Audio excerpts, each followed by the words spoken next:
बार बार बोला कि शब्द गुरु सुरत धुन चेला, मिले परस्पर भया अकेला। और ना कोई गुरु ना कोई चेला, तू उड़ जा हंस अकेला। अकेले ही उड़ना है। अकेले उड़ने का मतलब ये है कि आपने स्वयं में सिद्ध हो जाना है। अब आपको किसी और की जरूरत नहीं है। लेकिन कब तक? जब तक आप स्वरूप सिद्ध नहीं हो गए, जब तक आपको बोध नहीं हो गया, जब तक आपको वो अवस्था नहीं मिल गई, उसका दीदार नहीं हो गया कि वो है क्या। वो मतलब मेरा असली स्वरूप, मेरा निज स्वरूप। अपना निज स्वरूप ना जानने के कारण मैं बाकियों के स्वरूप की पूजा कर रहा था। आज देखो हर जगह किसी ना किसी की पूजा की जा रही है। किसी को कोई राम जी की पूजा कर रहा है, कोई हनुमान जी की, कोई किसी की, कोई कबीर साहब की, कोई नानक साहब की, सभी लगे हैं। लेकिन साहिब क्या बोलते हैं? 3 गुणों की भक्ति में भूल पड़ा संसार, और कहें कबीर निज नाम बिन कैसे होगे पार। 3 गुणों की भक्ति में यानी कि ऐसी चीजों की पूजा करना जो 3 गुणों में आ जाती है। 3 गुण क्या है? रजोगुण, सतोगुण, तमोगुण। रजोगुण होता है जब कोई भी चीज पैदा हो रही होती है तो वो रजोगुणी हो जाती है, और जब वो पल रही होती है तो वो सतोगुणी हो जाती है, और जब उसका नाश होने वाला होता है वो तमोगुणी हो जाती है। ऐसी इस दुनिया में कोई चीज नहीं है जो इन तीनों गुणों के अधीन नहीं है। चाहे कोई फोटो है, चाहे कोई शरीर है, चाहे कोई मंत्र है, चाहे कोई मंदिर मस्जिद गुरुद्वारा या मूर्ति है, ये सब 3 गुणों के अधीन आते हैं। यानी कि पहले पैदा हो रहे होते हैं, फिर पलते हैं, फिर नाश हो जाते हैं। जैसे कोई मंदिर मस्जिद गुरुद्वारा बन रहा है तो ईंट पे ईंट लगाई जा रही है, अभी रजोगुण में है। जब बन जाएगा और स्थिर हो जाएगा, जब चलेगा, कितने साल चला? 100 साल, 200 साल, 300 साल चल रहा है। उसके बाद जर्जर अवस्था में जब वो ढहेगा तो वो तीसरे गुण में आ जाएगा, तमोगुण में आ जाएगा। तो इसी प्रकार कोई भी शरीर है वो पहले पैदा होगा बच्चा रूप में, फिर चलेगा, हो रहा है बड़ा, होता होता होता फिर बुढ़ापे में ढलने लग जाएगा। ये भी 3 गुणों में आ जाता है। कोई मंत्र है तो पहले बोलना शुरू करोगे ओ, उसके बाद चलाओगे ओ, उसके बाद अंत हो जाएगा ओ।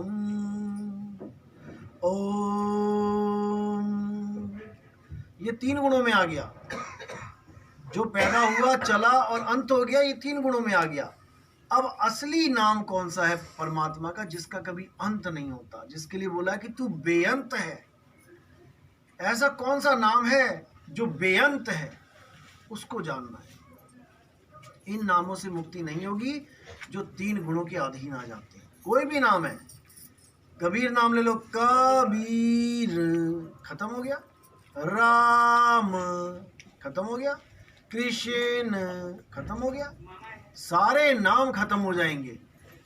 लेकिन वो नाम कौन सा है जिसकी महिमा कोई गा ही नहीं पाया आज तक, जिसको अनंत बोला गया कि तेरी महिमा अनंत है।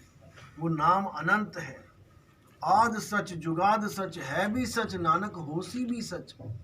वो सदा सदा सच है, ना तो वो कभी बनता है और ना कभी बिगड़ता है। जब तक वो नाम आपके जीवन में नहीं आया, जब तक बात नहीं बनी। उसी नाम के लिए बोला कि नाम अखंड और सब खंडा, और सार शब्द गरजे ब्रह्मंडा। वो नाम अखंड है, वो नाम कभी टूटता नहीं है, वो लगातार चल रहा है, लगातार। नाम अखंड और सब खंडा, बाकी सब चीजें टूट जाती हैं क्योंकि त्रिगुणी में है। ये 3 गुणों में है। संसार पैदा हो रहा है, चल रहा है, एक दिन अंत हो जाएगा। तो जो भी चीज 3 गुणों में है उसके साथ आपका कल्याण नहीं हो सकता। आपकी मुक्ति तब होगी, जन्म मरण से मुक्ति तब होगी जब आप उस अनंत अखंड अडोल अबोल नाम को जान पाओगे, जो केवल भेदी गुरु के द्वारा प्राप्त हो सकता है। वो किसी ग्रंथों में नहीं लिखा जा सकता, वो बोला नहीं जा सकता, वो पढ़ा नहीं जा सकता, वो इन कानों से सुना नहीं जा सकता। वो मंत्र ऐसा है, वो नाम ऐसा है जो बिना बोले दिया जाता है। यानी कोई वो जाप नहीं है कि उसको आप जपोगे, या उसको कोई कान से सुनोगे, मैं कुछ बताऊंगा तो उसको कान से सुनोगे आप, मैं बोल के बताऊंगा वो नाम कैसा होता है कान से सुनोगे, ऐसा नहीं है। नानक साहब कहते हैं अखा वाजो वेखना बिन कन्ना सुनना, पैरा वाजो चलना बिन हत्था करना, जीवा वाजो बोलना यू जीवित मरना, नानक हुक्म पछाण के तो जा खसमे न मिलना। यानी उस हुक्म को पहचान के, उस अखंड नाद को पहचान के उस मालिक में हमने मिल जाना है। और उसका नाम बोलने में, लिखने में, पढ़ने में, सुनने में, देखने में नहीं आता। वो नाम ऐसा है।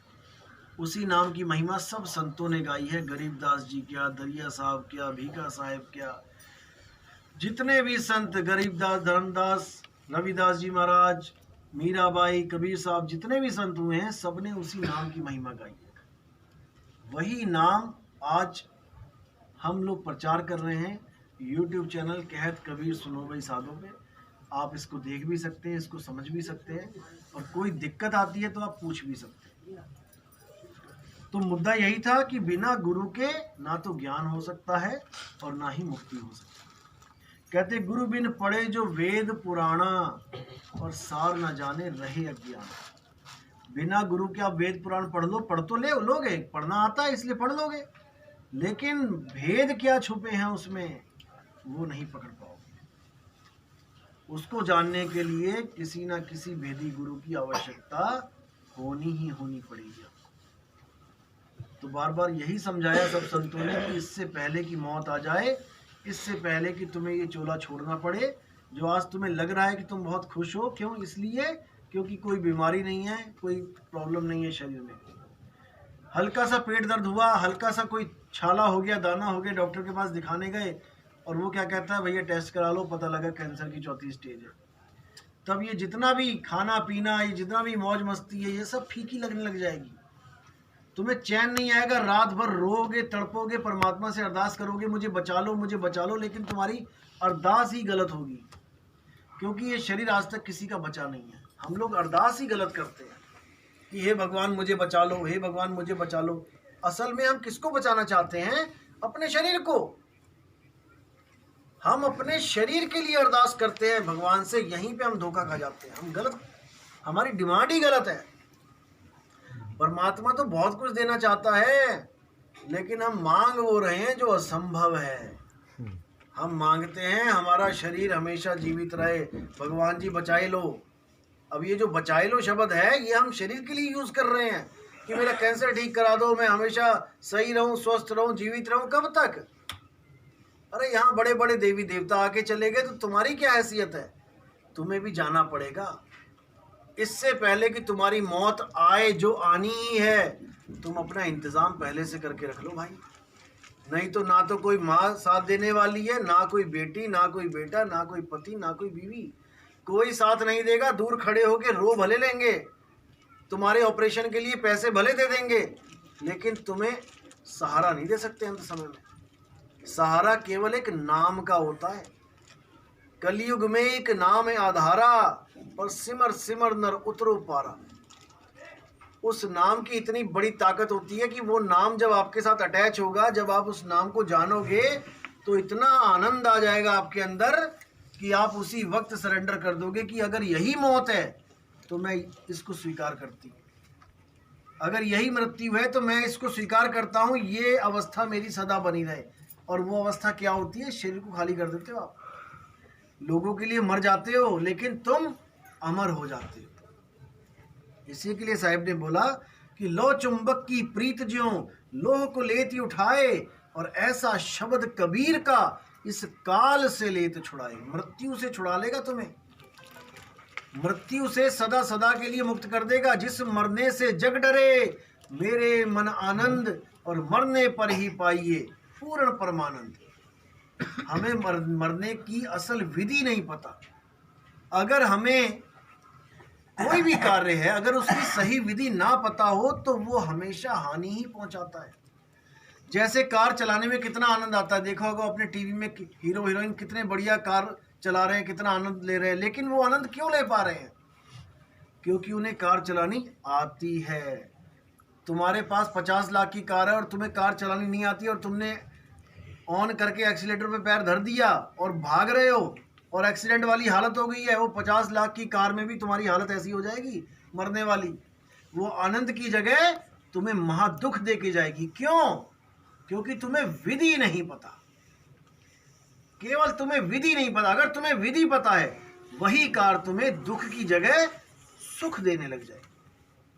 कोई मोटरसाइकिल तुम्हें चलानी आती है तो वो तुम्हें आनंद देगी, नहीं आती है तो टांग तुड़वा के हॉस्पिटल में भर्ती हो जाओगे। अगर तुम्हें तैरना आता है तो वो पानी तुम्हें आनंद देगा। बच्चे छलांग मार रहे हैं नदियों में, क्यों? क्योंकि उनको विधि पता है। अगर तुम्हें विधि नहीं पता तो बड़े से बड़ा आदमी भी बच्चे की तरह छलांग मार के बचाव बचाव करेगा वहां पे, और बच्चा तैर के बाहर आएगा हंस हंस के, वो रो रो के बचाव बचाव करेगा। क्यों? विधि नहीं पता है। इसीलिए साहिब ने कहा कि मृत्यु की भी एक विधि होती है। जब मौत आएगी एक विधि अपनानी पड़ेगी आपको। अगर वो विधि आपने अपना ली तो मौत इतनी हसीन हो जाएगी कि आप सोच भी नहीं सकते। जिस मरने से जग डरे मेरे मन आनंद, मरने पर ही पाइए पूर्ण परमानंद। मरता मरता जग मुआ और मरना जाने ना कोई। मरना जाने ना कोई, यानी कार चलानी जाने ना कोई, बाइक चलाना जाने ना कोई, जानना है इसको। तैरना जाने ना कोई, जानना है। मरता मरता जगमुआ, मरना जाने ना कोई, यानी मरना कैसे है, ये है असली चीज। मरना कैसे है? अगर आप सही से मर गए तब समझ लेना कि आपको दोबारा मरना नहीं पड़ेगा। ऐसी मरनी जो मरे बहुर न मरना होई। बार बार जन्म मरण से हमेशा के लिए कहानी छूट जाएगी। नहीं तो फिर इस जन्म से निकल के किसी और माँ के गर्भ में चले जाओगे, क्योंकि आए भी तो किसी माँ के गर्भ से ही हो। और किस माँ के गर्भ से आए हो, सिलेक्ट करके नहीं आए हो, चूज करके नहीं आए हो। किसी भी माँ के गर्भ में आपको डाल दिया जाएगा। गर्भ से बाहर आने के बाद आपको पता लगेगा ये मेरी माँ है जिसके गर्भ से मैं बाहर आया हूं। और जरूरी नहीं है कि इंसान का ही चोला मिलेगा। कुत्ता, बिल्ली, बकरा, पता नहीं कौन कौन से गर्भ में कितने पल रहे हैं, निकल रहे हैं, फिर कारों के नीचे आके मर जा रहे हैं।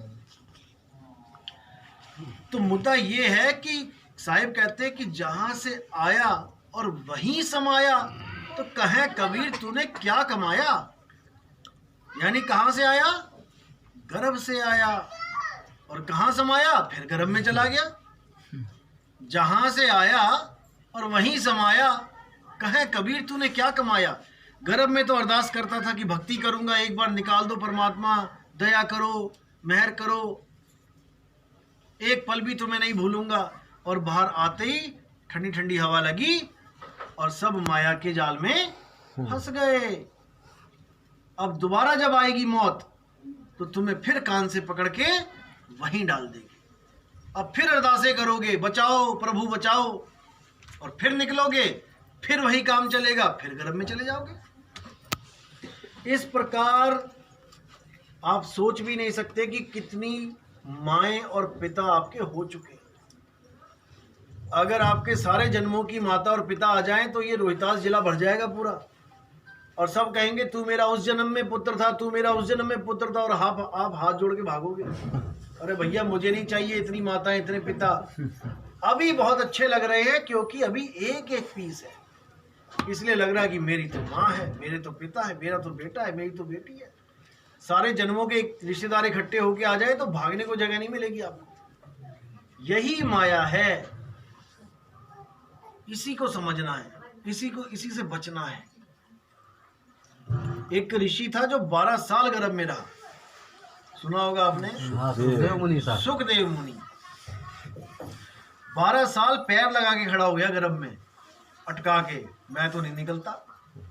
12 साल में जब उसकी माँ का पेट इतना बड़ा हो गया तब ब्रह्मा विष्णु महेश गए, भाई क्या क्या कर रहा है ये, तूने प्रकृति का नियम ही तोड़ दिया तूने, तो बाहर आ जा।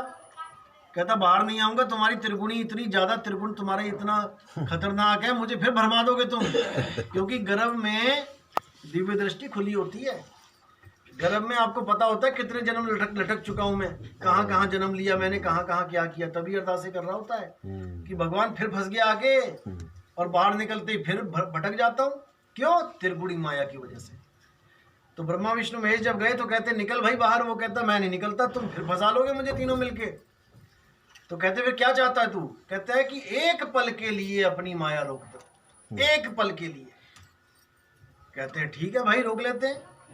तो जैसे ही उसने माया रोकी, उसने एकदम गर्भ से बाहर छलांग मारी, और वो जो नाड़ुआ सा होता है उसको दौड़ता दौड़ता तोड़ रहा है, जंगल की तरफ भाग रहा है और दौड़ता दौड़ता तोड़ रहा है।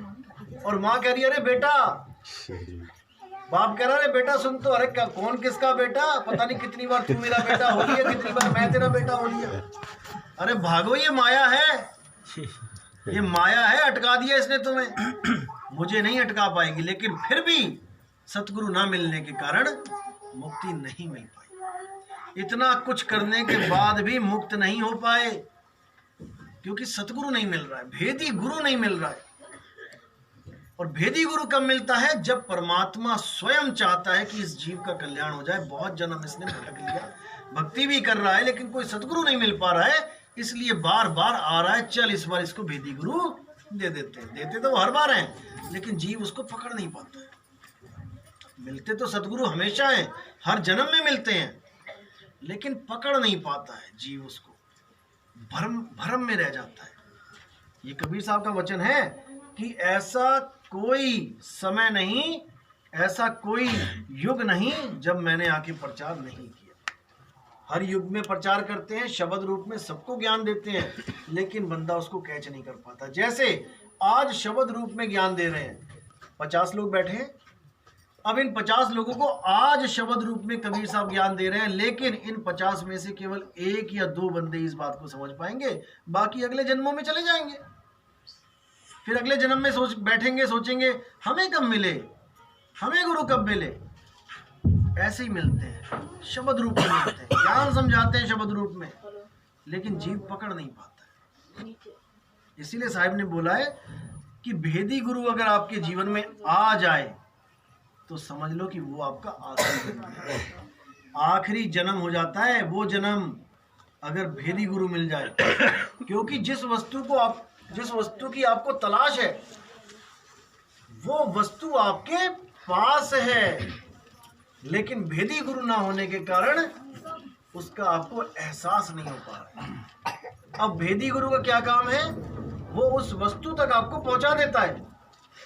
आप ढूंढ कहीं और रहे हो और वस्तु कहीं और पड़ी है, वो आपको केवल एक सही डायरेक्शन दे देता है कि बेटा वहां नहीं, वहां ढूंढ। तो कहते हैं वस्तु कहीं और ढूंढे कहीं, कैसे लागे हाथ, गुप्त वस्तु तब मिले, भेदी लीजे साथ, भेदी लीना साथ में, दीनी वस्तु लखाए, और कोटि जन्म का पंथ था, पल में पहुंचा जाए। करोड़ों जन्म लग जाते उस वस्तु को ढूंढते ढूंढते जो तुम्हारे पास है, लेकिन मिलती नहीं। भेदी गुरु मिल गया, अब इसी जन्म में मिल जाएगी, जिसको हम कहते हैं परमात्मा, जिसको हम कहते हैं परमात्मा। वो है कहाँ, रहता कहाँ है वो? क्या वो मंदिरों में रहता है? जब मंदिर नहीं बना था तब कहाँ रहता था? इसका मतलब हम बनाते हैं उसका घर, इसलिए वो रह पाता है वहां पे, वरना वो बिना घर का है, बेघर है वो। जैसे हम घर बनाते हैं, हम अपने बच्चों को शिफ्ट कर देते हैं, जा बेटा तुम उस कमरे में रहो, तुम उस कमरे में रहो, तुम उस कमरे में रहो।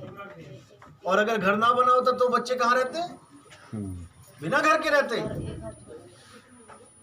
हमने ये सोच लिया कि हम परमात्मा का घर बनाते हैं तो वो उसमें रहता है, ऐसा नहीं है। लाइट आ गई है ना। तो साहिब क्या कहते हैं